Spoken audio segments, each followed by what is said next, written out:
Magandang araw mga kagabay, ngayon po'y July 9, 2024, araw po ng Martes. At maririnig po natin sa ating ebanghelyo na maraming tao ang namamangha sa lahat ng mga gawain ng ating Panginoon.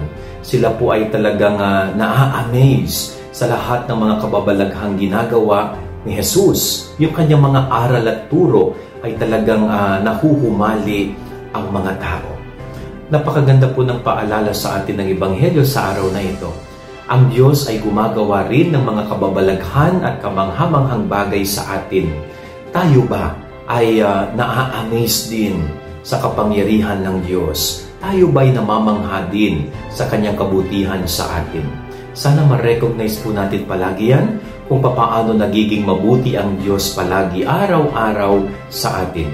Yan ang ating gabay aral ngayong maghapon. God bless po sa inyo lahat. Pagpalain kayo ng Panginoon.